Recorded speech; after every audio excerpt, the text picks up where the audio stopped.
तरफ सब कुछ संदेश देती है। अब इस पृथ्वी की सुरक्षा कैसे की जाए, उस पृथ्वी की सुरक्षा के लिए वो वाराह के भी रूप का भी रूप धारण करने में संकोच नहीं करेंगे। परमेश्वर वाराह जिसको सूकर कहते हैं, उस रूप में ही परमेश्वर आना स्वीकार करेंगे। अगर कोई हिरण्याक्ष ऐसा राक्षस इस पृथ्वी को समाप्त करने के लिए, ये पर्यावरण का जो ये है वो जो उसमें प्रदूषित होने लगेगा, या प्रदूषण क्या है, वही तो हिरण्याक्ष का रूप है। तो पूरे पृथ्वी को अपने जो काले करों से या काले हाथों में जो समेट रखा है, पृथ्वी उससे जल रही है। तो ऐसा हिरण्याक्ष रूपी प्रदूषण को सच पूछिए तो उससे मुक्ति के लिए, उससे दूर करने के लिए परमेश्वर ने सूकर का भी रूप धारण करना स्वीकार किया। इसमें जरा भी गुरेज नहीं है, क्योंकि जिस तरीके से इस पृथ्वी की सुरक्षा हो सके, इस पृथ्वी के अंदर जो प्रदूषण फैला हुआ है वो समाप्त हो सके, गंदगी समाप्त हो सके, कुरीतियां और जो अंधविश्वास समाप्त हो सके, तो परमेश्वर ने इसकी रक्षा के लिए हर अवतार को ग्रहण किया है। भगवान विष्णु का जो वामन अवतार बड़ा अलौकिक अवतार है। वह तो जैसे वामन के रूप में जन्म लिए, लेकिन बलि के लिए, या सच पूछिए आप तो बलि की भक्ति की रक्षा के लिए, क्योंकि बलि उनका भक्त था, वो वामन रूप में भी आना स्वीकार किए, छोटे रूप में भी आना स्वीकार किए। प्रभु का रूप छोटा या बड़ा नहीं, प्रभु तो एक निश्चित रूप में होते हैं, लेकिन वो वामन रूप में अपने आप को ला करके यह स्पष्ट करना चाहे हैं कि मनुष्य जो जिसे आप एक बहुत छोटा मनुष्य के रूप में देखते हैं, उसका प्रभाव बहुत विस्तृत हो सकता है।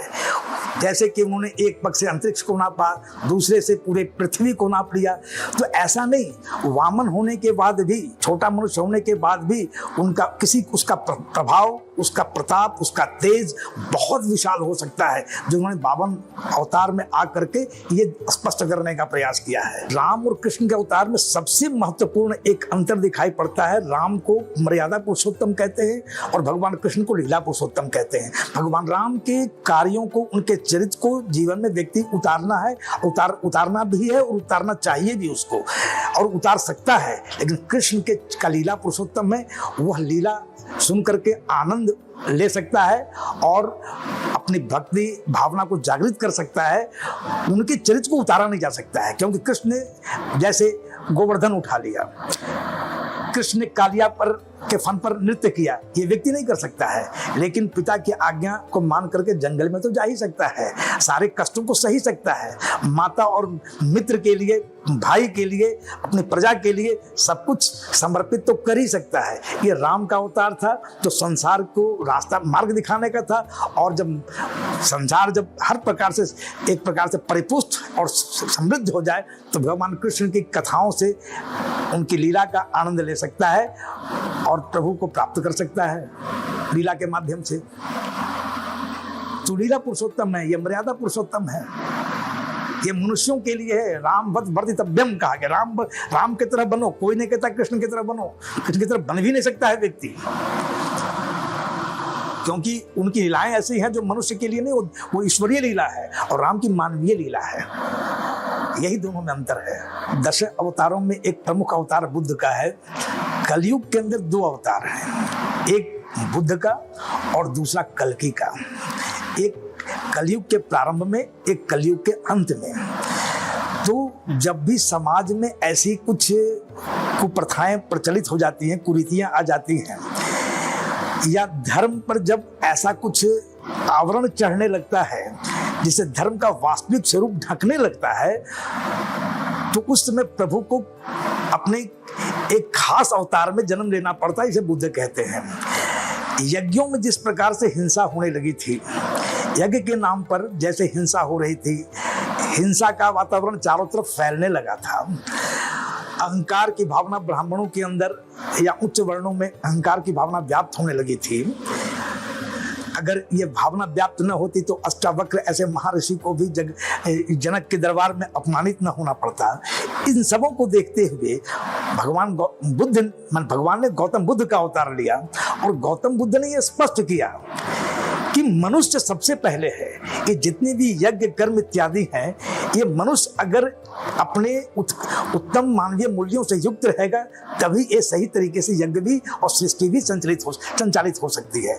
इसलिए गौतम बुद्ध के रूप में आकर के ऐसा नहीं कि उन्होंने जैसा कहा कि उन्होंने वेदों का बहिष्कार किया, मैं नहीं मानता हूं, क्योंकि गौतम बुद्ध ने इसके संबंध में बहुत कुछ नहीं कहा। यज्ञों में होने वाली हिंसा का बहिष्कार किया उन्होंने, न कि उन्होंने पूरा भारतीय जो एक परंपरा चली आ रही थी उसका उन्होंने बहिष्कार किया है। तो गौतम बुद्ध की आवश्यकता थी, उसमें उसी प्रकार के अवतार की आवश्यकता थी जो समाज को एक सही रास्ता दिखावे, जो कुप्रथाएं और कुरीतियां हैं, अंधविश्वास है, उसको दूर करने का प्रयास करे।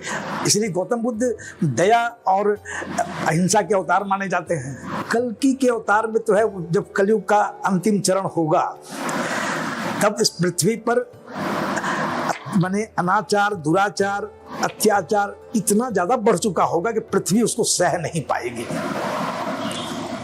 उस समय भगवान संबल में कल्कि के रूप में अवतरित होंगे और सफेद घोड़े पर बैठ कर और इस पृथ्वी से सारे अधर्मों का नाश करेंगे, पापियों का नाश करेंगे और पुनः सतयुग।